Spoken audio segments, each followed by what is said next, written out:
Here I am. This is my 5th year here.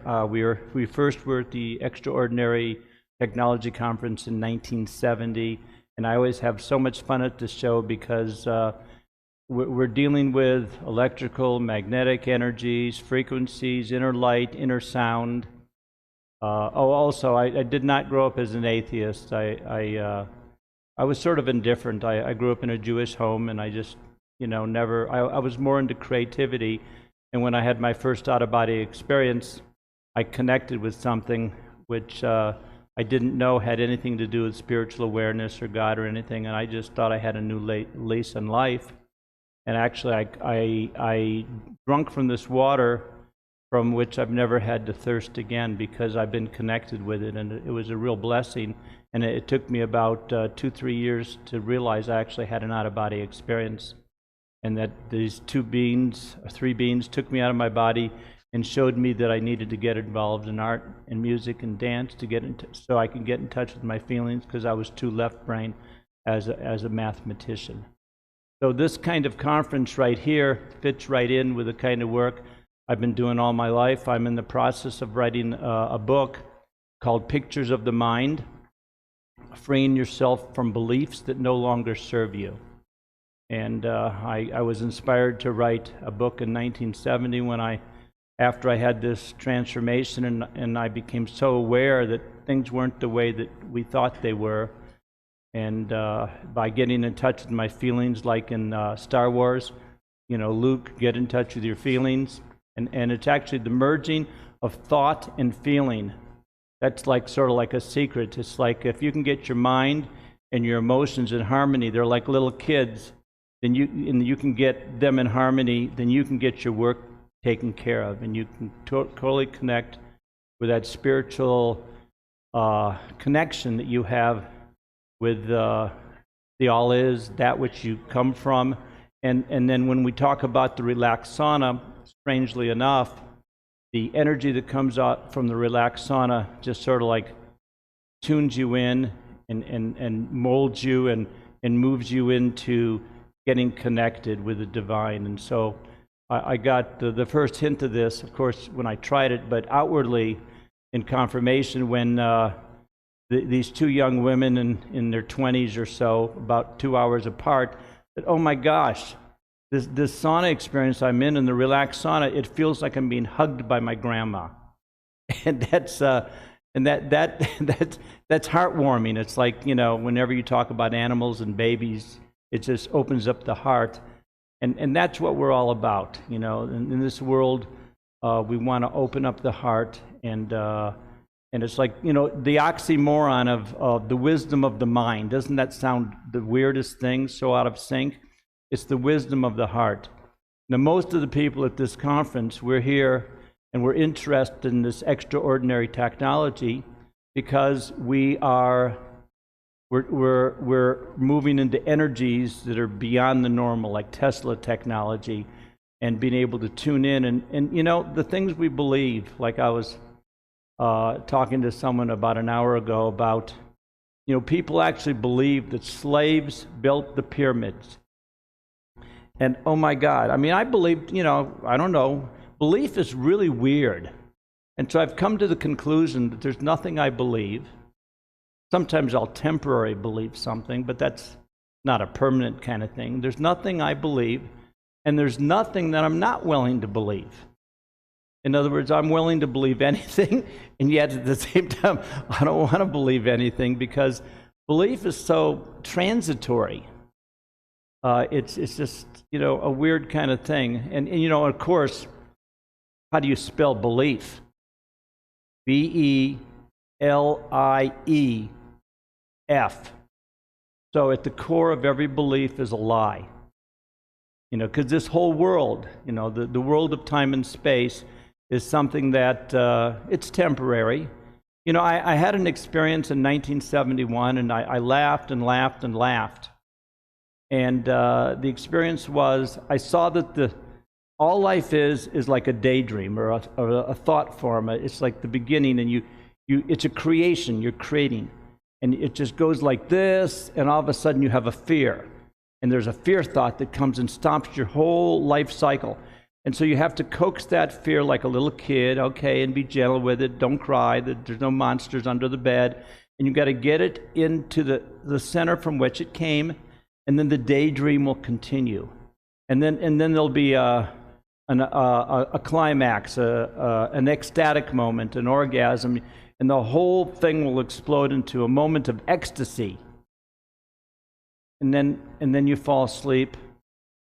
That's a rest point. And then the process starts again, over and over again. And rest points throughout eternity. And I experienced that, and I laughed and laughed and laughed. And then, 5, 10, 15 years later, I said, but I never realized it was true. It really is true.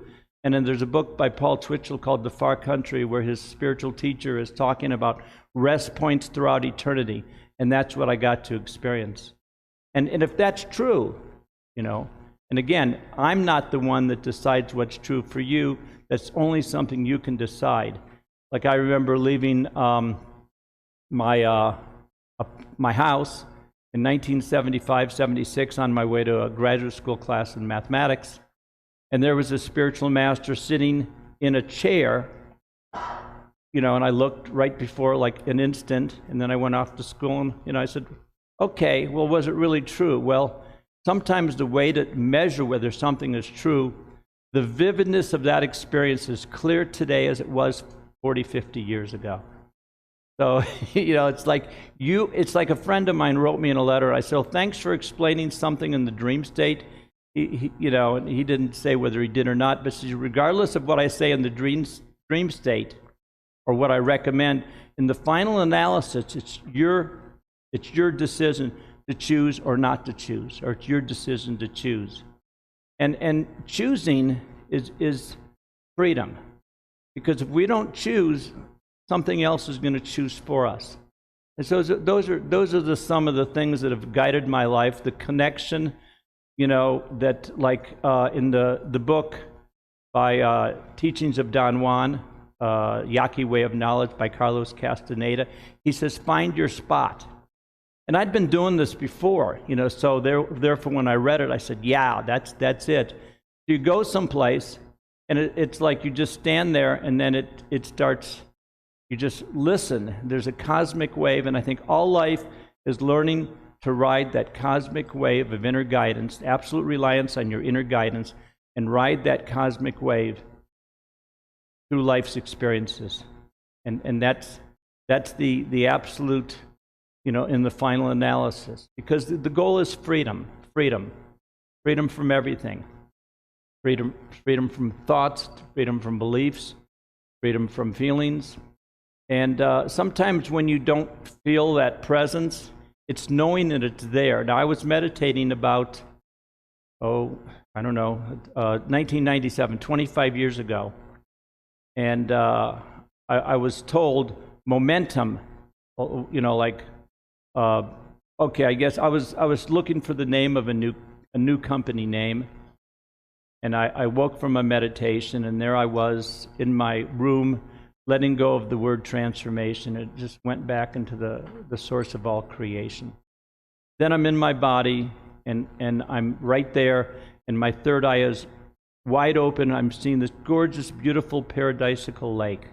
In the middle of it is a serpent mound, which at the time I didn't know that's what it was. It was like a volcano structure. And then I'm just looking at it, and the plants and the trees are beautiful, and the lake is, oh my gosh, it's like idyllic. And all of a sudden, out of this, then there was mud, gray, brown cables all around it going up to the top of the mountain. And all of a sudden, out pops a little lottery ball with the word momentum on it.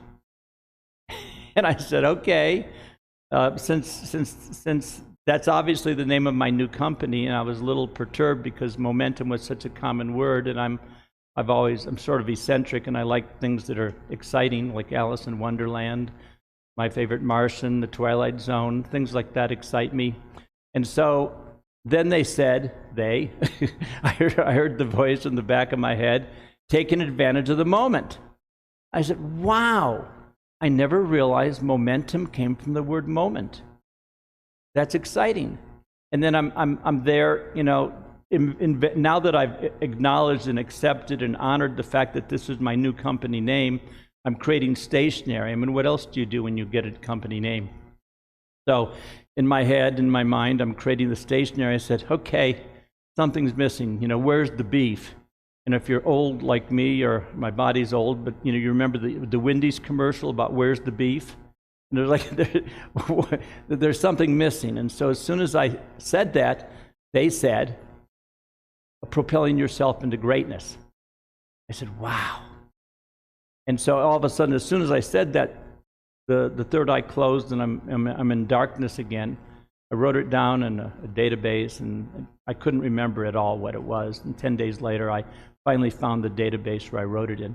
But that phrase, momentum, taking advantage of the moment, propelling yourself into greatness, that's a practical definition of practicing the presence of God that an atheist will buy.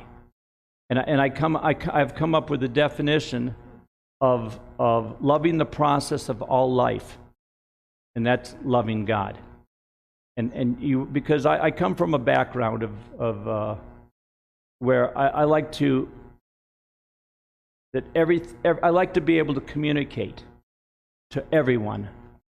Why not? I mean, you know, it's fun to be of service, and that's, I think, one of the last things I'll say before I start talking about the relaxed sauna is that observe comes from the word serve, and that's profound, because the worst thing that we can do to ourselves or anyone else is to judge others, because, you know, what we judge, judgy, whatever it is, judge ye not, lest ye be judged. Because whatever you picture someone doing is bad, and then you give it this emotional energy, then you help manifest in your life, because we're creatures. We create. That's what we do. And so when you say bad, by judging people, you create that, and you have a dichotomy. And the dichotomy is, you know, like Paul Twitchell's, one of my favorite statements of his is, being for or against anything exiles you from the God consciousness state. And I translate that to normal people. You know, being for or against anything locks you into duality. And that's sort of like the same thing, but in different words. And so when you're for or against anything, then you lose your balance, because neutral gives you power. So when you judge something, you're creating your future, and the worst thing we can do to ourselves is to judge ourselves, and there's a word for that. It's called feeling guilty. So the humor about feeling guilty is when we feel guilty about something like overeating or eating a certain food, we sentence ourselves to do it again until we do it with joy.